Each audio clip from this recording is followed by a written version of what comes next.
Good morning. Good morning. I'm Ainhize, and I'm working at the Basque Regional Government at the Environmental Department. And I'm leading a project regarding climate change adaptation of Natura 2000 since 2017. I'm going to share with you a couple of thoughts and lessons learned that we have. Just wait a moment. Toma, Asier. He's here with us, the little assistant, because he's bored. Sorry. And I'm going to share with you what we had learned for the last 3 years working with protected area adaptation. First of all, I'm going to start at the end with the conclusions and lessons learned, because I think it's very important to keep them in mind while I'm explaining everything. So, for me, the most important thing is to have a framework. And I'm going to explain more or less how that's mean. Then it's very important to answer how it had been before and have a good diagnosis and a good search for information sources to help you.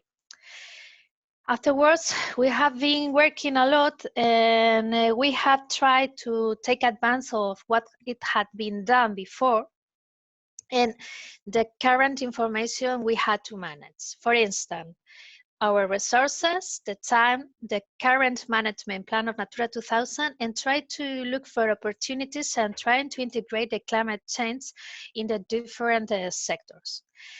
And finally, it's very important to identify the adaptation of the management plan and how we can work with stakeholders.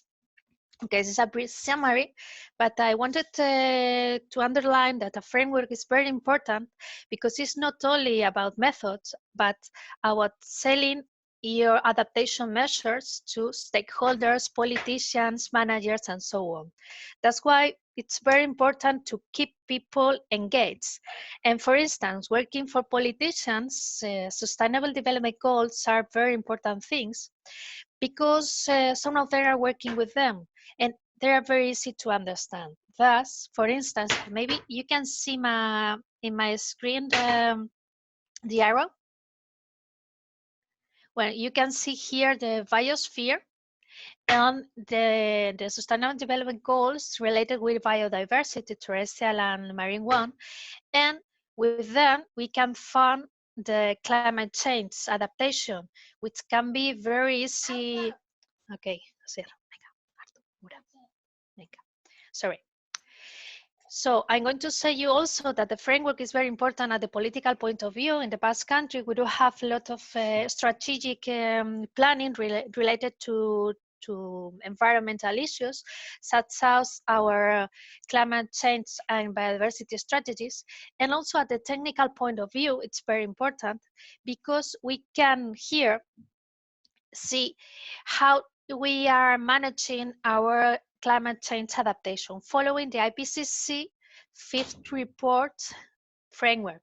And obviously we have been working also with the work with that Europark Spain has developed to help managers to adapt protected areas. Thus, we have reached to our adaptation working with climate risk assessment. I'm not going to explain it, but just that some of you had no, Asier, no. Asier, sorry. Asier, shut up. Okay? Okay? Are you going to hear? No, no yet. Play. No. Wait a moment. Sorry. Venga, Asier. Yes. Venga, sorry, a moment. So we had, are you hearing me?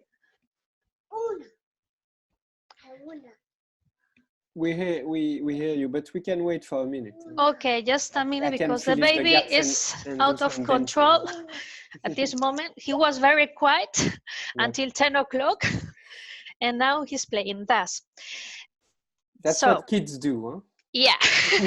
So climate risk assessment was the basis of everything. And afterwards, we had started to do what I'm going to explain. But since yesterday someone asked me about our climate risk assessment, I had put a couple of slides to explain how we have done it. We have done an intensive quantitative GIS analysis of 58 Natura 2000 sites and 40 terrestrial habitats.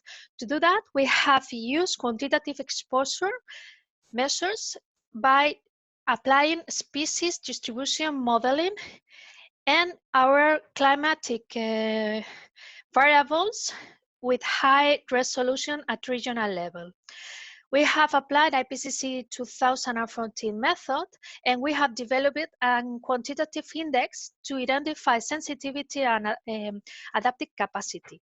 After a year and a half working, we reached to that. So if you want, I have put also a link to the information, a draft information, because I'm going to present it this May. So what happens is that after doing everything, the question was, and now what are we going to do with this information? So this is my case study, because the IPCC says that when you are performing a risk assessment, your measures, the actions related to adaptation should be related with the index you measure and the risk that you have assessed. Because when you are doing this, after 5 years, you can see the differences and you can assess whether the adaptation has been done or not. Okay, to do the second part, we have used a different framework to structure our process. And thanks to the help of the Europac Spain manual, we have decided to develop a checklist. I'm going to explain just one part of this because I want to focus on the analysis of the management plan. But we can do other things such as definition, objectives, and measures. So, first of all, we have seen what we have already. And in this case, I want to share with you this figure, which is in a reference that I put on Airtable yesterday, because we can see that conservation measures, which are in gray, can have a good effect on biodiversity because they are planned to promote biodiversity. This is something obvious, but sometimes when you are, for instance, translocating species, they can be good or bad depending on good or bad for biodiversity, depending in what sense are you doing it. At the same time, climate change adaptation can be related with some conservation issues. And if you can see at the x-axis, you can see that some conservation measures can be primary adaptation, primary mitigation, or both. Thus, for us, it has been very interesting to go for the management plan, analyze it, and identify the measures that can be applied to mitigation or adaptation. And this is what we have done. We have developed 12 criteria to analyze both mitigation and adaptation. It seems easy, but we have been working for a year, debating and spending a lot of hours trying to simplify the process as much as possible. And I have to say you that this process is still open, and I will welcome any comment or idea that you have after I present this. First of all, I am going to explain you mitigation, and you are going to understand why. Mitigation is very easy because you have to do two things: increase carbon sinks and avoid emissions. That's it. It's easy. The method is well defined and it's a good externality for adaptation, as I said yesterday. And after working several months with adaptation criteria, we decided to include it in our analysis. Adaptation is a bit complex because you have to take into account different things, and to do that we have used two references, the criteria published by the European Commission in 2013, that is also at the Airtable reference database, and the Europark Spain guidelines. Thus, we have 6 criteria. And what happens that it's not so easy to apply it because it's complex. Some of the criteria can be defined at the same time to the same measure, so it's not so easy. The methodology is not defined for adaptation, so do it yourself. And conservation issues, as can be also adaptation, is something that we have to debate and work a lot.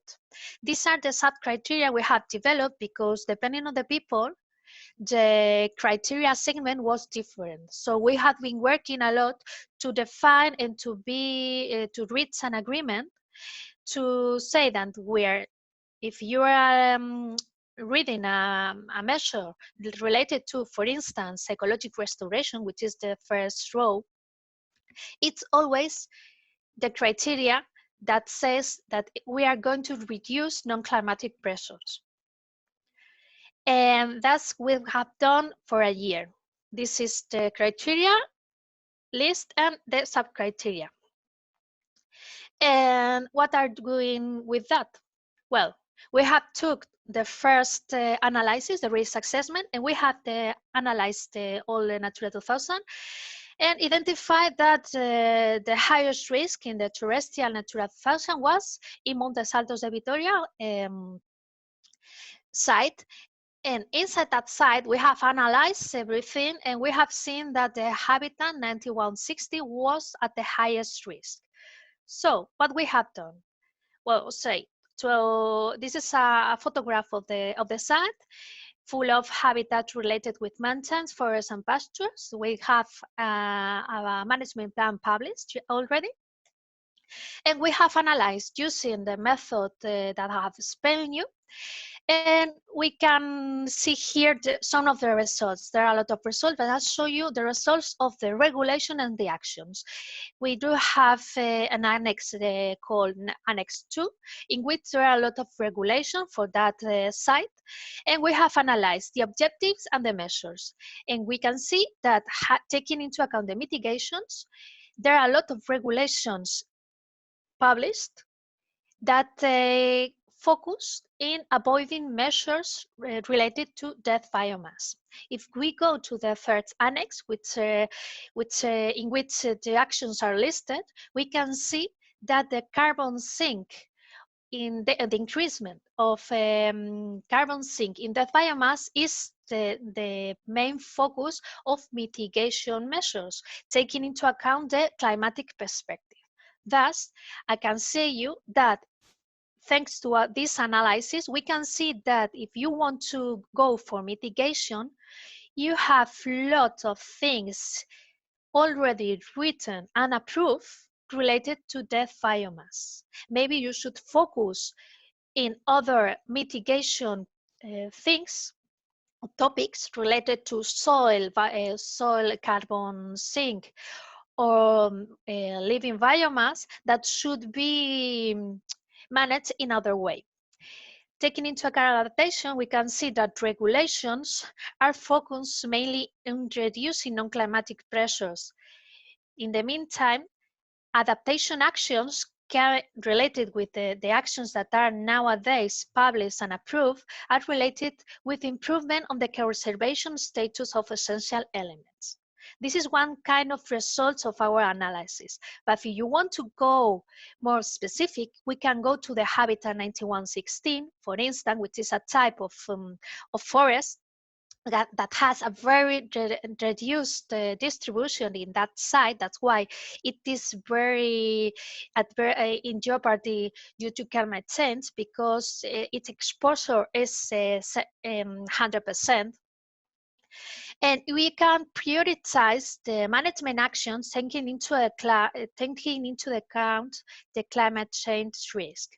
Thus, if you can see the 31 actions related to forests, 7 of them can be climatic priorities focused on reducing non-climatic pressure, improving its conservation status, or improving its ecological connectivity.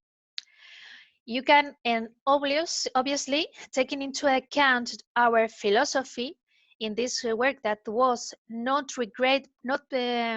proposing a measure that can be maladaptation or regretful, we are identifying only measures that are no regret or even low regret.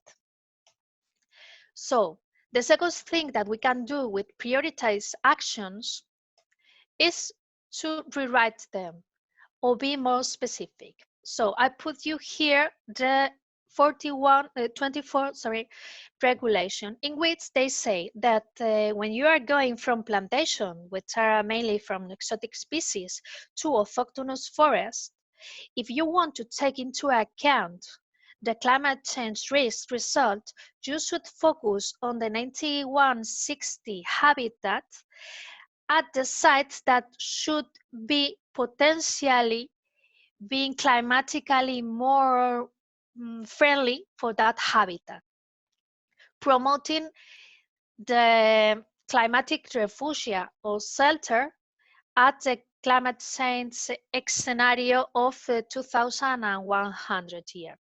This can be one specific criteria for climate change based on the results that is focused on something that is already approved.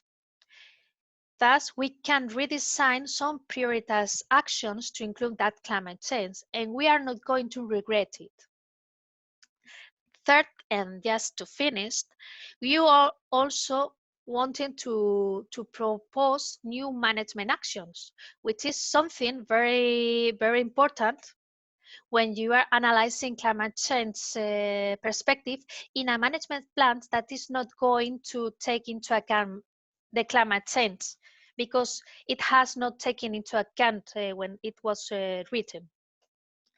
Then you can put different criteria based on that. And to finish, I just to summarize, I can say that after working with it, we can analyze our objectives and management measures of the actual management plan to focus on climatic opportunities, prioritizing its measures, redesigning some of them, and obviously including new. This should be very important to do with the managers, with their feedback and participation, and obviously with other stakeholders.